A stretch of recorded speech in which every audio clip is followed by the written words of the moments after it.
श्रीगुरुभ्यो नमः। हरि ओम् नमः। जगतं पितरं वन्दे पार्वती परमेश्वरं नः। सर्वदं श्री पार्वती పరమేశ్వరానుగ్రహగణాక్షబలసిద్ధ్యర్థం మన యొక్క స్థితిగతులు కానీ, మనకు జరిగేటువంటి ప్రమాదాలు కానీ, మనకి కాలం కలిసి రావడం కానీ, లేదా ఇతరుల యొక్క ఇబ్బందుల వల్ల కానీ, మనం ఆర్థికంగా కృంగి కృషించడానికి కానీ, మన యొక్క ఆలోచన తప్పు మార్గాల్లోకి నడవడం కానీ, ఏదన్నా ఒక స్థలం మీద ఆశ కొద్దీ ధనాన్ని మనం పెట్టినట్లయితే కనుక దాని నుంచి అనేకమైన విపత్తులు మనం గురవుతూ ఉంటాం. కరెక్ట్గా రైట్ చాయిస్లో మనం పెట్టలేకపోయాం, ఇక్కడ పెట్టకూడదు, ఇది కొన్న దగ్గర నుంచే మనకి అనేకమైన ఇబ్బందులు కలుగుతున్నాయి, నేను ఈ స్థలానికి వచ్చిన తర్వాతే అనారోగ్య సమస్యలు పెరుగుతున్నాయి, ఆర్థికంగా రూపాయి నిలవట్లేదు ఈ ఇంట్లో అనేటువంటి అనేకమైనటువంటి ప్రశ్నలు మనం వింటూనే ఉంటాం. ఎందుకు గురుగారు ఇవి జరుగుతాయి, మేము ఎన్ని పూజలు చేస్తున్నా అవ్వడం లేదు అని అంటే,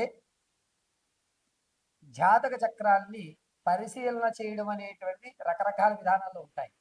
కొంతమంది అంశ చక్రంలో, కొంతమంది ఆరూఢ చక్రంలో, మరికొంతమంది నవాంశ చక్రంలో, మరికొంతమంది దశాంశ చక్రంలో జాతకాల్ని పరిశీలన చేస్తూ ఉంటారు. అయితే అన్ని పరిశీలనలు కూడా 100% మనకి రిజల్ట్ ఇస్తాయా అంటే కొన్ని మాత్రమే రిజల్ట్ ఇస్తాయి. అందులోనూ కర్మ సిద్ధాంతం అనుసరించి, జాతక రీత్యా అనుసరించి, గోచారంలో జరిగేటువంటి తప్పుదాల ఆధారంగా మనం జాతకాన్ని పరిశీలన చేసుకోవాలి. మొట్టమొదటిగా శనీశ్వరుడు, చంద్రుడు, శుక్రుడు ఈ ముగ్గురు కూడా ఎవరితో కలుస్తున్నారు అనేది మనం ప్రధానంగా నిర్ణయం తీసుకోవాలి. అయితే ఈ 28వ తారీఖు నుంచి జనవరి 15వ తారీఖు వరకు కూడా శనీశ్వరుడు రాహుతో కలగడం, శుక్రుడు రవికుజులతో ఉండడం వల్ల జరిగేటువంటి విపత్తులు, దీని కారణంగా ఈ ద్వాదశ రాశుల వారికి కూడా, అంటే మేషం మొదలు పెట్టుకుని మేనం వరకు కూడా జనవరి 15వ తారీఖు వరకు ఏ విధమైన మార్పులు జరగబోతున్నాయి అనేది మనం ఒకసారి పరిశీలన చేసుకోవాలి. ఈ 28వ తారీఖు నుంచి ప్రారంభమయ్యి జనవరి 15 వరకు కూడా అనేక రకాలైనటువంటి మార్పులు జరగడం వల్ల కొన్ని విపత్తులు ఈ ద్వాదశ రాశుల వారు ఎదుర్కోవడం జరుగుతుంది. వాటి నుంచి తప్పించుకునేటువంటి మార్గాలు ఏమిటి, ఏ దేవతారాధన చేయాలి, ఏ విధంగా మన ఆలోచన మార్చుకోవాలి అనే విషయాన్ని ఇప్పుడు మనం వివరణగా ఏ రాశి వారికి ఆ రాశిగా మనం పరిశీలన చేసుకుందాం. తదనంతరము తులారాశి మొదలెటేనా. తదనంతరము తులారాశి. తులారాశి వారికి శనిలో రాహు ప్రవేశించడం, దీనివల్ల ఆలోచన విధానం అంతా కూడా పూర్తి విభిన్నంగా ఉంటుంది. అది తప్పని తెలిసినా లేదు, ఇదే ఖచ్చితం అనేటువంటి ఆలోచన ధోరణిలోకి వెళ్ళిపోతుంటారు. ఆరోగ్యం విషయంలో పర్వాలేదు అనేటువంటి మాట ఉంటుంది. ప్రమాదాలు జరిగేటువంటి అవకాశం కాస్త తక్కువగా ఉన్నా మీ ఏమరి పొరపాటు వల్ల మాత్రమే డిసెంబర్ నెల 11వ తారీఖు నుంచి 24 మధ్యలో చిన్న చిన్న ప్రమాదాలు జరిగేటువంటి అవకాశం లభిస్తోంది. తులారాశి వారు ఆర్థికంగా శుక్రుడు రవి కుజుడు కలిగి ఉండడం వల్ల పర్వాలేదు, నాకు పెద్ద సమస్య లేదు అనేటువంటి ఒక మనోస్థైర్యాన్ని తెచ్చుకుని మీ కార్యక్రమాన్ని ఎదురు సాగింపు చేస్తూ ఉంటారు. విలువైనటువంటి వస్తువుల్ని అమ్ముకోవడం, దాని నుంచి వచ్చేటువంటి ధనం వల్ల అప్పు క్లియర్ చేయడం, అప్పుల బాధ తప్పించుకుని ఇది ఏదైతే కొదవ పెట్టారో దీన్ని మీరు తీర్చేయడం జరుగుతుంది. బ్యాలెన్స్ అనేటువంటిది ఖచ్చితంగా మీకు ఒక అంచనాలో ఉంటుంది. మీ అంచనాలు ఎక్కడ తారుమారవ్వవు.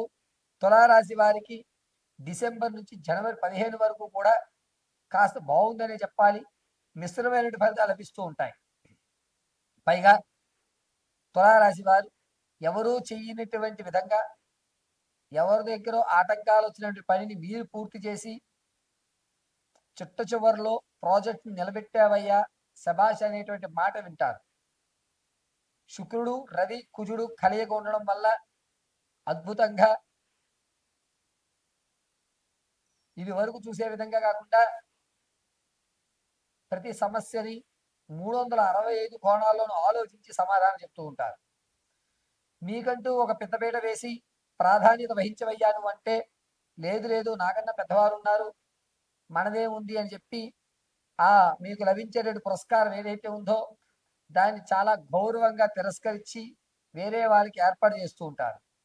తులారాశి వారు శుక్రుడు రవి కుజుడు కలయిక ఉండడం వల్ల బిజినెస్ల్లో కాస్త లోటులు ఏర్పడుతూ ఉంటాయి. అయినా సరే మనోస్థైర్యంగా ఉండండి.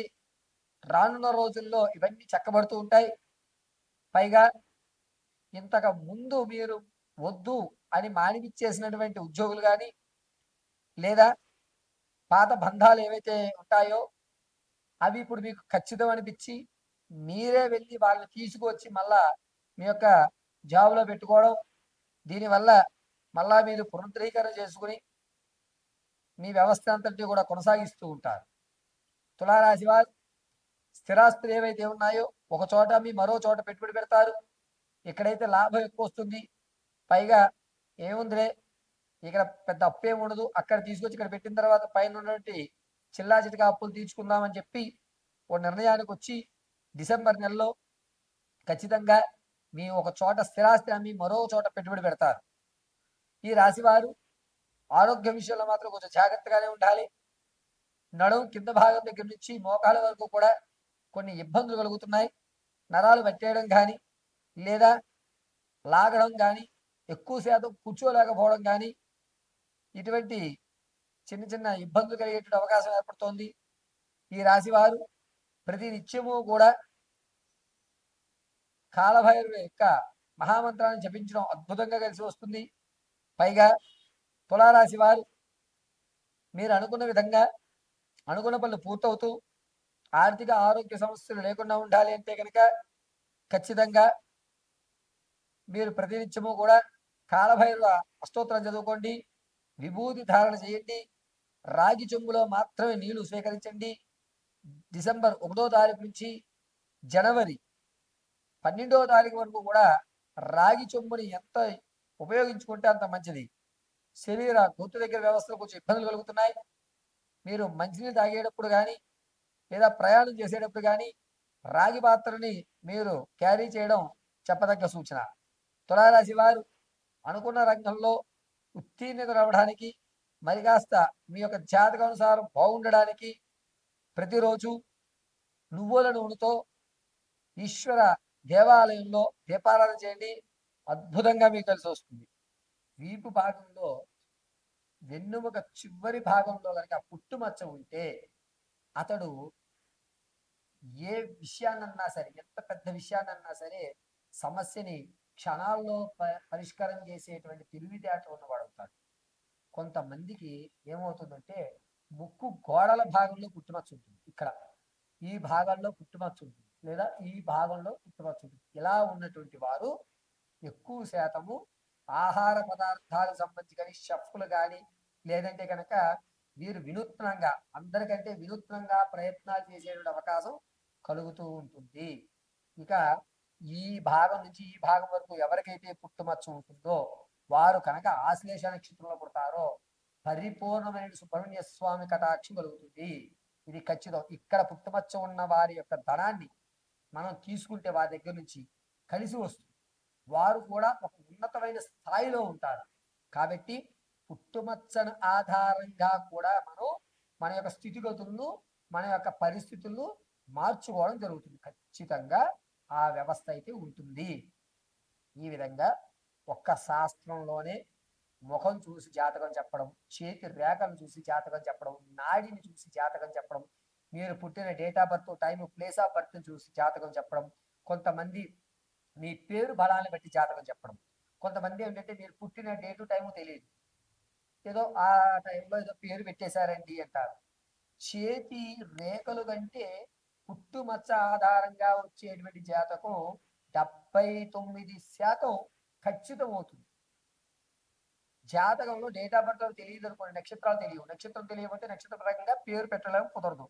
కొంతమంది పేర్లు అనేది ఏదో మన ఇష్టదైవమనో లేకపోతే తాతగారి పేరునో అలా పెట్టేసుకుంటుంటారు. ఆ పేరు కూడా కలిసి రావట్లేదు, పేర్లు మార్చుకుంటూ ఉంటారు.